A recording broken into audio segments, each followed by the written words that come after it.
Today is May 28th, 2021. My name is Ann Shi, and we are interviewing Mrs. Lynn Bett for the Houston Asian American Archive. Thank you so much, Lynn, for joining us today. Oh, thank you for having me. To start with your story, can you tell us when and where were you born? I was born on January the 15th, 1959, in Houston, Texas. That's wonderful. Can you tell us the neighborhood you grew up in? I grew up in Westbury, which was in southwest Houston. And I lived in the same house until I got married. So that was 23 years. What were some of the childhood memories? Well, we used to spend a lot of time with Aunt Joyce and Uncle Beck and their son, Stephen, who was my cousin.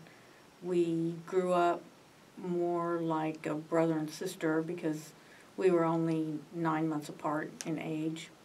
And we used to get together for meals several times a week. And then we did do a lot of the Chinese functions, the CACA. We went to those social events. I remember that quite a bit. So we were all very close. Yeah, that's fascinating. And as we were talking a lot about your Uncle Bed and Aunt Joyce, as we were capturing their love stories in our love podcast, can you tell us a little bit about your memories about Uncle Beck and Aunt Joyce? Well, they always treated me more like their daughter than their niece, I feel like. And I used to go on vacations with them sometimes because my dad worked a lot, and so we didn't get to go on a lot of vacations. They took me, Aunt Joyce and Uncle Beck took me to Hemisphere in San Antonio. I believe that was in 1968. And I remember that trip. It was very, very hot. And we also went to Corpus Christi, and then we went to Mexico, and that was the only time that I crossed the border to Mexico was when I was with them. And it was a good trip, and they used to take me places where I knew that I wouldn't have been able to go had they not taken me. And then when I was 13, I traveled with them and my grandmother, who was from England. I traveled to UK, and we were gone 3 weeks. And I was very, very excited to go on that trip because that meant I got to meet a lot of my cousins who I had never met before, and my aunts and uncles. So that was really, really a good memory. And can you tell us a little bit about the stories maybe Beck and Joyce have shared with you regarding how they came to the country and how it impacted your kind of memories and senses of the diasporic history about your family? Well, when I got to be a teenager, I guess, I began to ask more questions, and I was able to figure out that Aunt Joyce was really very young when she got married. She was only 17, and in fact, she had just turned 17, and I commented to her that I felt like she was way too young to get married. I think she kind of took offense to it, and she says, well, there was a war going on. In other words, in her mind, if she didn't get married then, she might not have another opportunity to, which I thought was kind of funny. But a lot of Uncle Beck's history of growing up in the United States, I did not learn until I was an adult. And you know, I was somewhat upset about the hardships that he and his grandmother went through when they were living in Mississippi, but that's the way it was at that time. I always felt bad that Uncle Beck was denied a public school education. And I remember when he told me, I said, well, what did you do all day then if you weren't in school? He said that he would read everything that he could get his hands on, and he would read the newspaper, and because he was very intelligent, and it was a waste for him to not be able to go to school. But, you know, he came out of it okay, and he ended up having a career that he loved doing. So in the end, it worked out well for him. And has he shared some of the stories about the grocery store he owned back then? Well, he did. He didn't own his grocery store for very long after his grandmother died, because then he was drafted. So he had to sell his grocery store. And I think that he was pretty content, you know, being in that grocery store environment, because that's all he had known. I don't know, you know, it's hard to kind of think about what would have happened had he not been drafted. I wouldn't be sitting here today if that hadn't happened, even though Uncle Beck always said that Adolf Hitler was the reason why he was sent to England and met Aunt Joyce. So, you know. In a way, that's how things go. Right. History. Mm-hmm. Yeah. And can you also tell us a little bit about your family's history? Like, we're so fascinated to learn about your DNA report, and can you share with us, like your other side of the family? Yes, my parents were married in England, and my mom was half Chinese and half English, because her mother was from England, and then her father was born in China, and then my dad was an English Irishman. My maiden name is Ryan, so that's about as Irish as you can get. So, you know, they met and they were married while Aunt Joyce and Uncle Beck were already in the United States.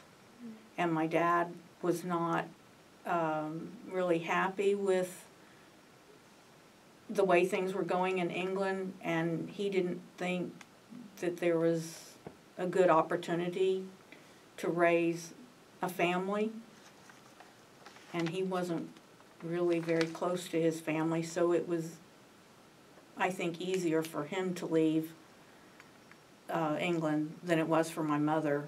My mom's family was always very close-knit. But the funny thing, when Aunt Joyce and Uncle Beck agreed to sponsor my parents to come to the U.S., Uncle Beck had never met my father. And here he was, you know, sponsoring someone who he really did not know. So that's pretty remarkable.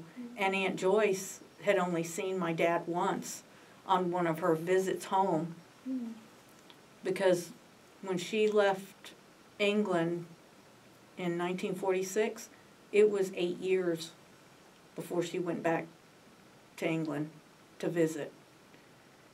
And so, you know, I just have never really forgotten that Aunt Joyce and Uncle Beck did that for my parents, because I'm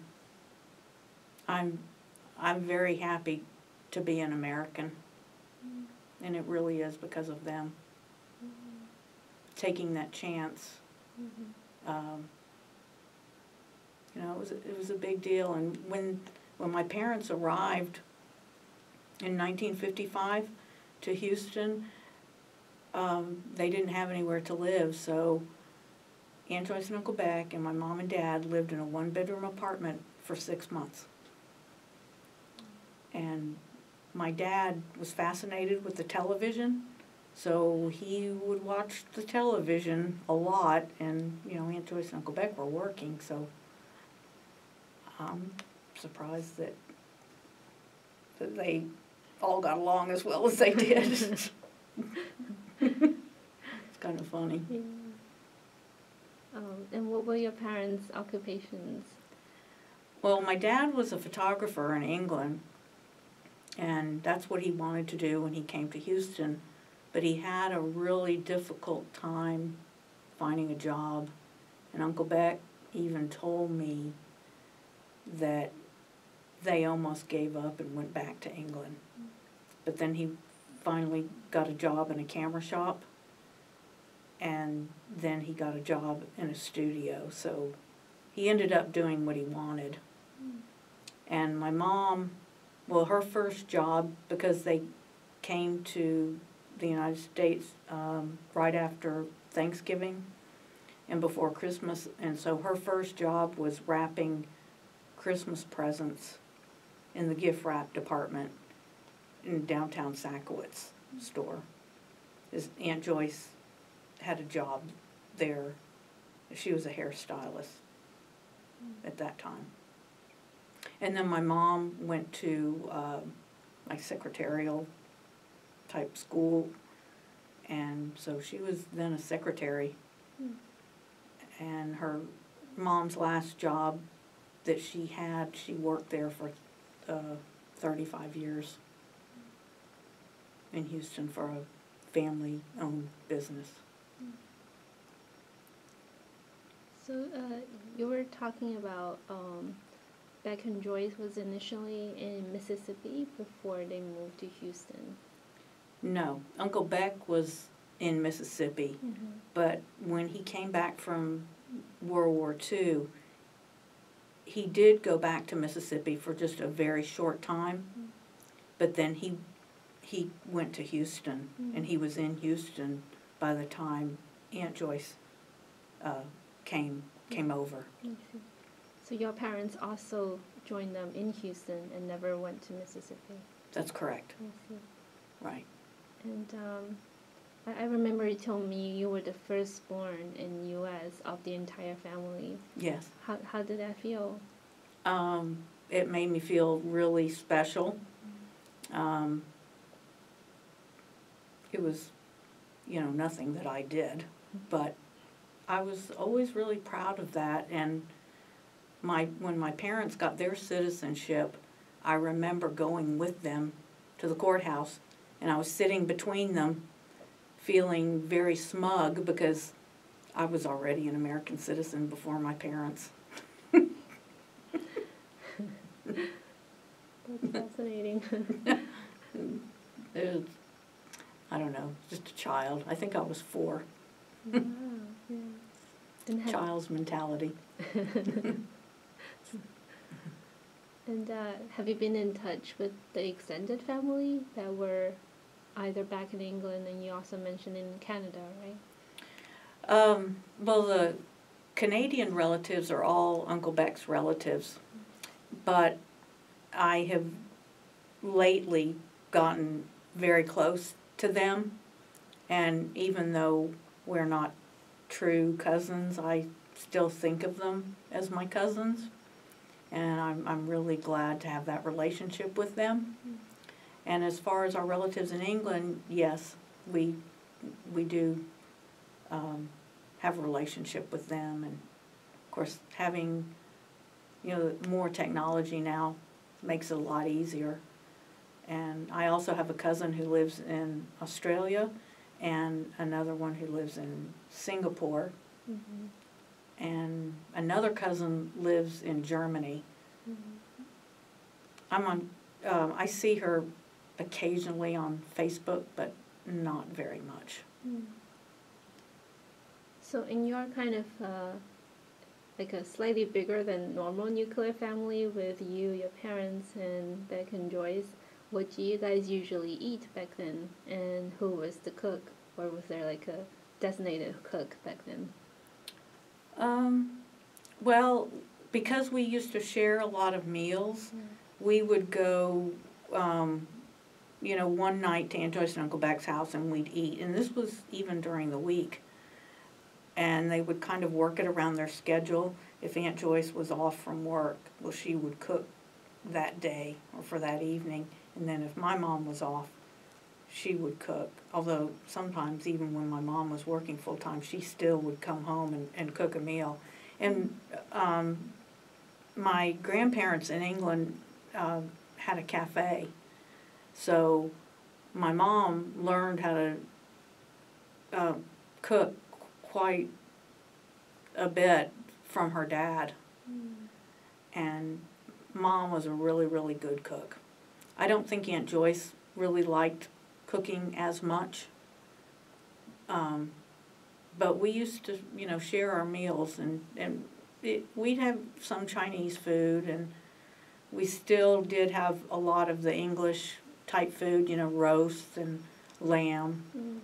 And, at Christmas time they'd have the pudding where you, have a flame and it would light up from the alcohol. There's a name for it, I can't even remember what it was, but that was a big deal. Yeah. So Mom and Aunt Joyce made sure that they carried a lot of that tradition on from England into our houses. So, what were some of the celebration food? Like, do you have Christmas food and then like Chinese New Year food, or like, what was some of the food that you remember having that was your favorite?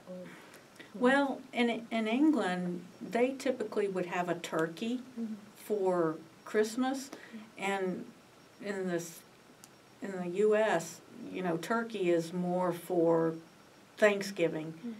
So sometimes we would have turkey Thanksgiving and Christmas.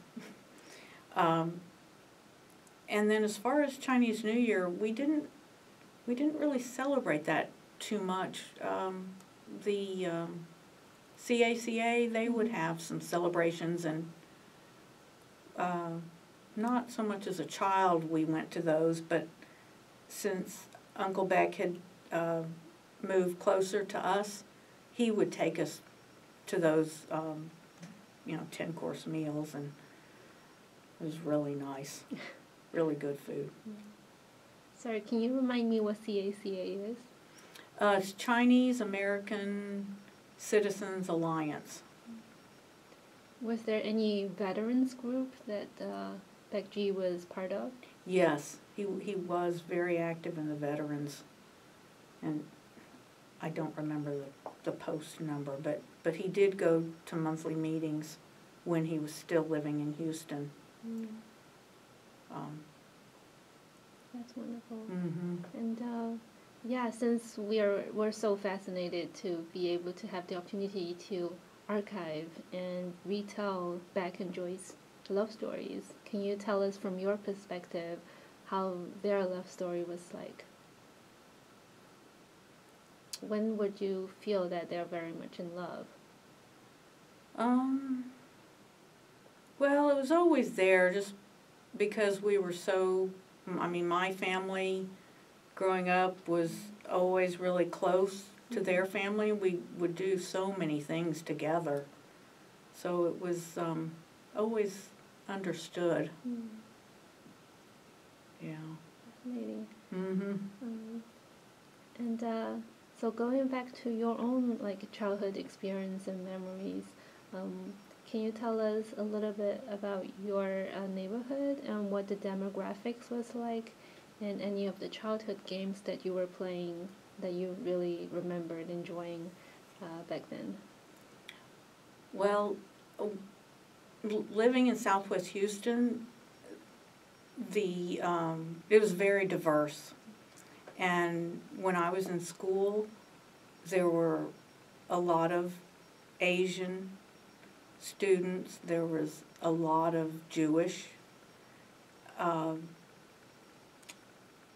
which I always liked that because to me, the diversity was so interesting, and you had the opportunity to see other people's cultures.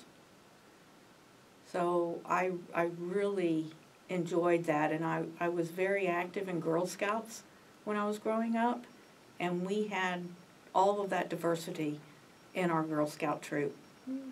And, you know, those were some of the best times that I had growing up. I did, that was mostly my social outlet, was our Girl Scout troop. That sounds so wonderful. It was. Yeah, and fun. And given your kind of multi-ethnic background, do you remember having any questions or any confusions about like your ethnicity in that sense? Oh, yes. Because my cousin Stephen was adopted from China, and we spent so much time together, our ages were only 9 months apart, and even a girl who's in my Girl Scout troop told me that I must be adopted because my mom and I look nothing alike. And then I kind of questioned my mother about that because Stephen was adopted. So I thought, well, maybe I'm adopted and they just didn't tell me. But of course that wasn't the case. We, you know, growing up, especially even when Stephen and I were together, we would get stared at a lot. I see. And I was, it didn't bother me. Now if Stephen would get bullied, that would bother me. But the stares didn't bother me that much. I just felt like these people don't know, and that's their problem. I was kind of amused by it, Yeah. to see people's faces. I still get that even today when I tell people that I'm part Chinese. They look at me like I have 3 heads. And I just laugh. I guess just for the benefit of the audience, can you share again what your ethnicity was? I'm 1/4 Chinese, and then I'm more Irish than I thought I was. And to be honest, I've forgotten what the percents are. I do have some English, but that's pretty much it. Yeah. I think I had 6 different colors on the Ancestry DNA wheel. I guess just for the benefit, I'll read it from your DNA origins report. It's 47% Irish, 20% Southern China, and 15% England and Northwestern Europe, 11% Scotland, 4% Northern China, and 3% Wales. Right. Yeah, that was amazing. That's called a Heinz 57. That's what my mom used to call me. Yeah. And so in your family, did you grow up with any spiritual belief or religious belief? Well, we didn't, simply because my dad was raised Catholic, and he did not like the Catholic religion, I think because he had to go too often, and so he didn't want to follow the Catholic religion anymore. And my mom was raised Protestant, and she did go to church when she was in England. The fact that she was Protestant and my dad was Catholic, you know, caused my dad's parents to not think that my dad should have married my mom, and not to mention that she was half Chinese. You know, that just really added another insult in their eyes. So my mom had told me that when I was born, she told my dad that if we weren't going to go to church as a family, that we wouldn't go. So we didn't. It just wasn't something that my dad wanted to do. He had told me that he wanted me to choose a religion of my choice.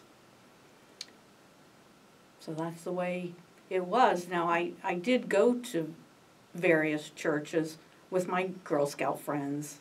You know, I went to a Methodist church. And then David and I were married in the Methodist church that he attended, because my mom, she really thought that I should be married in a church.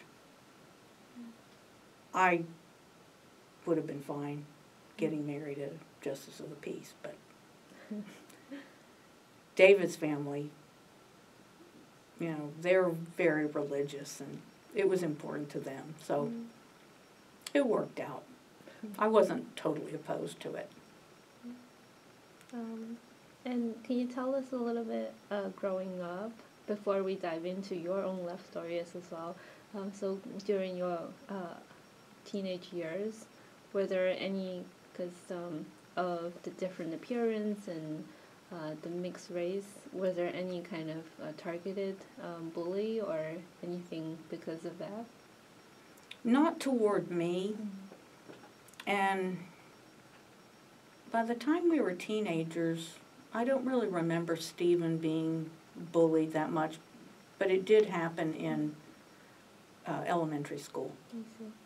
So just for the background, Stephen looked more Asian, more Chinese than... Oh, definitely, because he was born in China. Yeah. So he looked up, yes, he was 100% Chinese. Yes. So. So you stepped up to protect him during a lot of those times.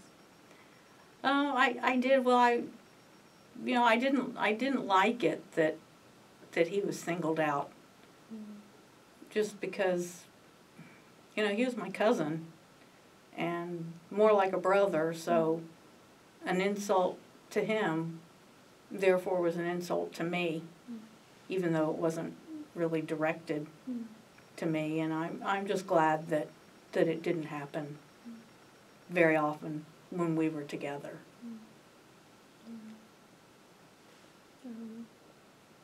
And yeah, I guess let's dive into your own love story. Can you tell us how you met your husband, David?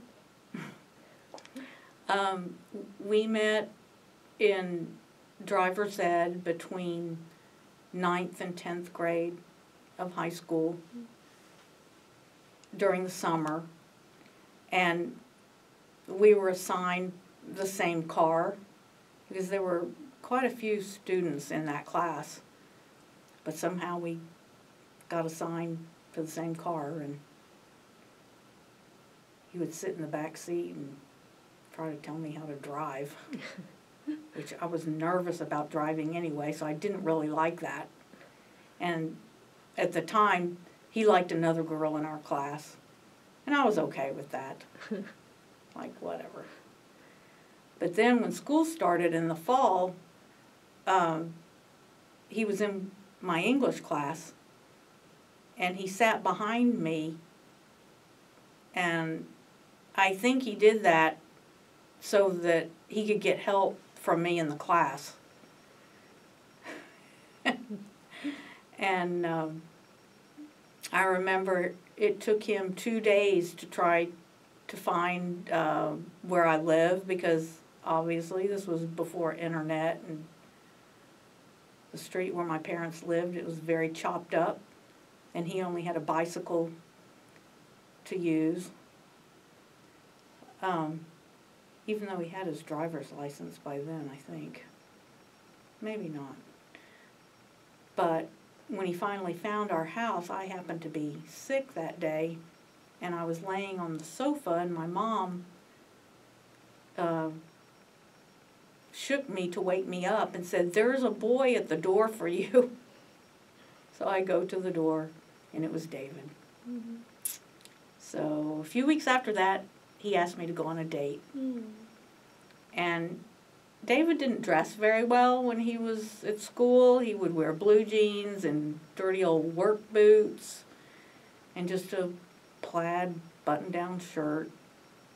You know, I thought you should have been more dressed up for school, but apparently he didn't think so. So when we went on the date, I thought, well, I'm not going to really dress up for this guy because he doesn't dress up at school. So I'm sure he'll still show up in his jeans and his boots, work boots, which were sometimes muddy. So he arrived at the house on a Friday night, and I looked out the peephole to see who was there. And David was standing there, and he was all dressed up. He had nice slacks on, nice dress shoes, and a nice pullover shirt. And I was in jeans, and I didn't put very much effort into my outfit. But I guess it didn't bother him too much because he kept coming back. So we started dating in our sophomore year of high school. I was 15 and David was 16. And we got engaged about 3 years later. Maybe a little longer, about 3.5 years. And then we finally got married after we'd known each other 7.5 years because my parents wanted David to finish college before we got married. So we had a very long engagement. Do you remember the proposal? Well, just when he gave me my ring, I do. But we had talked about getting married even from our senior year in high school. So it was kind of, it wasn't, I mean, he never did really get down on his knee or anything like that. But, yeah, we were both in summer school when we got engaged, and when I was taking classes at night, and when I finished my class, he came over to my parents' house and gave me my ring. So I do remember that. And can you tell us about the wedding? What was the day like? What was the weather like on that day? Who were there? And what was the wedding ceremony like? Well, we got married in January, and a lot of times January is not a very good time for weather.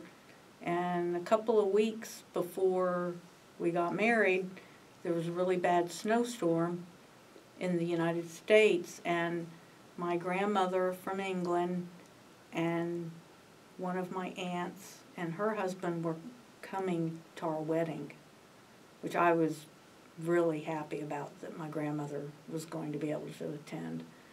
But that snowstorm delayed them. Luckily, they were able to get another flight, and they arrived in time. And our wedding day was not rainy. It was really a pretty day. Sunny, not too cold. And we got married at David's church that he had attended with his parents for many years. And it was a really nice ceremony, not too big. And then we had our wedding reception at the Criterion Club that was at the top of the Phantom Bank building in Midtown Houston. And I worked at Phantom Bank, so they allowed me to use that dining room, which was really, really nice. It was a good day. Yeah. Sounds lovely. And can you tell us about what life goes on afterwards, like with your career and with family? Like, did you have children afterwards? I never really wanted a career because there wasn't anything that I was that passionate about doing other than having a family. So I worked in banking, and I got an associate degree in banking technology, but I really just wanted to have kids. So we had our son 2 years after we got married, and then 3 years after that we had our daughter. And we've lived in the Clear Lake area all of our married life because of David's job. And he worked in Texas City. He's an engineer. So that's why we stayed in that area, because it was close to where his job was. You know, we couldn't have lived in Houston and him commute. It was just too far. But we really like the Clear Lake area. We've lived in Clear Lake longer than we lived in Houston. So it's kind of our home now. And so you were staying with your parents up till you were in high school, right? And then, like, after you married, did you move out? No. I stayed living with my parents until David and I got married. And I was 23. See? Right. I've never lived on my own. And I remember you talked about taking care of Becky when he was unwell for a period, and you guys really bonded. Can you tell us a little bit about that? Well, after my mom got sick, and she was supposed to be the one to help Uncle Beck, and then she couldn't. So it kind of passed to me. And if I had not agreed to take care of him, he would have probably moved back to Canada. It's very cold there, and he does have a lot of nieces and nephews who would have taken very good care of him, but he would have been in an environment that he wasn't used to. And since I was here, I told him that I would do the job, because he sacrificed a lot to bring my parents here. And so this was a payback time for me. Even though Uncle Beck didn't really like that, he in the 3 years he lived close to us in League City, he would feel like he was a bother. But my husband and daughter and son and his wife, they all helped. So it wasn't really a bother. We always included him in our family things. I mean, we were the only family that he had left in the United States. So I wouldn't turn my back on him. I absolutely could not. So during that time, besides taking care of him, do you guys have conversations about, like, life, about his memories? Oh, yes. Yeah. We had many conversations. Yeah. If you're willing to share some of them, we'd love to hear it. Well, he told me when he was in the grocery store in Mississippi with his grandmother that they were not the store owners, but a man let them run the store, and he gave them food from the grocery store and shelter. But he didn't ever pay them a salary. And I was just shocked at that news.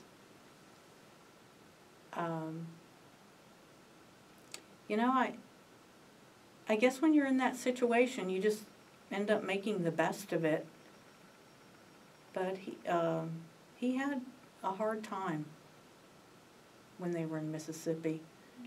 And it probably wasn't until after World War II and he came to Houston that things started getting a lot better for me and Joyce and Uncle Beck. And then he would tell me some things about being in Europe, you know, during the war. I tried to write down some of these things, and I do have it. It's hard to remember it all. But he would talk about it, it's like it was yesterday. Mm. But we did have many, many conversations during the time he lived in Lake City, which I'm so glad that we did. That we had that time together. Yeah, and also thank you so much for bringing all his archival, or his photographs, all those old photographs and personal letters and all those marriage certificates. And we are so honored to be able to archive them on your behalf and carry on his legacy as well. Right. Yeah. Oh, you're very welcome. I'm happy to give them to you because I don't want them to be lost. I want other people to know our story because it's important. You know, it's history and it's our life. And I'm very proud of our history. Yeah, that's fascinating. And can you tell us a little bit about the stories behind those archives, those memorabilia that you donated to us, that stood out? Well, I think the really old documents of when his grandparents came to this country, I think his grandfather came in 1918, his grandmother came in 1926. And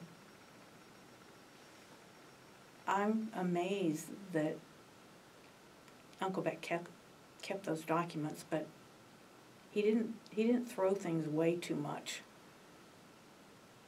Even though some of the letters that he kept, he was going to, but I caught him in time. I'm so glad that I got to read them. Did he tell you anything about Angel Island where he was kept before he was allowed to enter the United States? Well, as a 9-year-old boy, he was kind of left just to fend for himself. And you can imagine at that age, you know, you don't have a parent looking over you, so I think he just kind of ran wild, and the adults there would somewhat supervise him. But he did admit to me he was there a month, and he doesn't think that he took a bath the whole time he was there, which, well, typical child. I'm sure that changed once his grandmother got a hold of him in New Orleans. I'm also curious, in your neighborhood in Clear Lake, what are some of the communities that you're part of? Well, let's see. Since we've been there so long, I was in a smocking group. I learned how to smock after my daughter was born. And so I did that. And then I was very active in the schools once our son started kindergarten, which then led to me getting a job with the school district. So I had a lot of friends from that, from the schools. And the longer you're in an area, the more people you end up knowing. But it shifted, you know, I'm not in the smocking guild anymore, and our kids are grown, and we would go to our grandsons' programs while they were in school. And our oldest grandson is now going to be in high school, and his brother will go to intermediate, and I can't believe they're that old already. It's gone by fast. How old are your grandchildren? The older one is 14, and the younger one is 11. What are some of your own stories or bedside stories that you tell them? Well, let's see. Do you also tell them about how your uncle and your own parents came to the country? Yes, I have told them. Mm-hmm. And of course, they're part Chinese as well. So I remind them of that every once in a while. The older grandson, when he was a little boy, he didn't quite understand, and he would argue with me and tell me that he wasn't Chinese. But I would tell them stories about their dad, some of the things that he would do. What is your favorite thing about your heritage in Chinese America?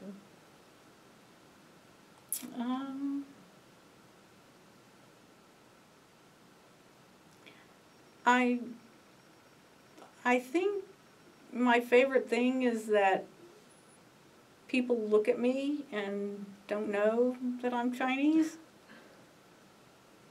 I always liked that a lot, because you can't always tell what someone is by looking at them. And because of growing up with that culture, I'm absolutely fine with it. I feel like it's made me a better person because I'm more tolerant of people's differences. And when the races get together and have children, I think that their children are very unique looking, and that's something that you should not ever be ashamed of. And my mom was a beautiful lady, and so was my Aunt Joyce. And they were my family. So living with the family of Beck and Joyce and your own parents, and I guess they look kind of different. Have there been questions about the appearances? Besides, you said when you were a kid, the other kids asked you if you were adopted. Mm-hmm. Were there any other kind of questions because of the perception of the appearances? Oh, yes. And that went on until my own mom died in 2019 and Uncle Beck died in 2020. And, I miss that, because out in public, I would always call Uncle Beck, and I know that people, they would still stare and wonder, how do those two go together? And I just thought it was funny that they would wonder that. And if they asked me, I would tell them the reason. I didn't have a problem with that. Great. And I guess to tie in with what has happened in the past few months, and actually it has been going on since the start of the pandemic and of COVID-19, where there's a lot of Asian targeted hate crimes. Can you share with us some of your thoughts on that? And if there's anything that you would like to say to the people with such attitude, what would you like to say? Well, I don't like the attacks at all, because I don't feel like any group of people should be attacked possibly from the actions of a few people in their culture or their nationality. Every nationality has some people that are not good, and you cannot blame an entire race for the actions of a few. And being part Asian and seeing that type of behavior that others present, I have learned to not judge people just because of their race. I always look at the person and see what they're like on the inside. And that's what matters to me. If they're a good person, they're a good person.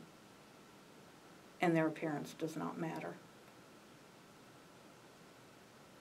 And I tried to even tell that to our own children, because I wanted them to know that I would not be prejudiced against any race that they would bring into our house when they were teenagers. If it was a boyfriend, a girlfriend, whoever.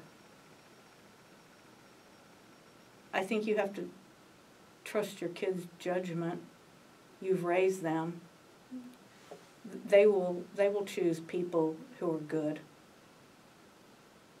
And I think when I told my kids that, they were kind of surprised that I felt that way. But it's because of how I was raised. And how have your COVID-19 pandemic experience been after looking back a year? Actually, it hasn't. David and I were just talking about this the other day. It hasn't really affected us that much. I work in a small office where it's just me and my boss, so I continued to work. I didn't, have to stay away, except if I happened to, possibly be exposed to somebody who was exposed to someone else. I lost some work time because of that. Probably it was hard at first that we couldn't go out to eat, because we do eat out a lot. That was probably the hardest thing. But then we got to start going out to eat again. It didn't really affect us that much. And as far as traveling, we hadn't been able to travel since 2012 because of my mom and her illness. I wouldn't travel very far, so we didn't have really any family vacations. And then after Mom died, I wouldn't go anywhere because, Uncle Beck, if he needed somebody, I needed to be here. So we didn't take our first vacation until last year, and it was 8 years. It had been 8 years since we'd had a true family vacation. So COVID didn't affect us that much as far as what we were able to do. Now, we have known some people who have passed away from it and who have become very ill. That was the hardest part.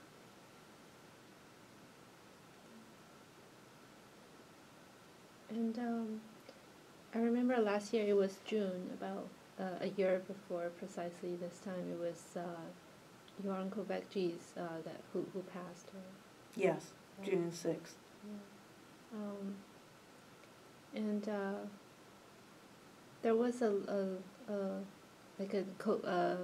Houston Chronicles newsletter about this, and an obituary on that. And can you tell us a little bit about what happened, what the funeral was like, and the people who gathered to celebrate his life? Well, the obituary that appeared in the Houston Chronicle,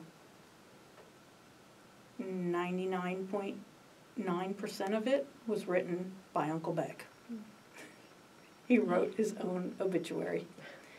I think I added just a tiny bit to it. But I knew that that's how he wanted it to be, and I told him I would, follow his wishes, so that's what I did. A lot of people, I think, who would have normally come to the funeral did not because of COVID. But there were still quite a few people there, and we all wore masks. And it was a really, really nice service. Our daughter put together the photographs, and she helped me choose the music. So it went really well. Yeah, thank you for sharing that. I guess before I close, is there anything that you would like to share further? If I kind of had left gaps in your interview?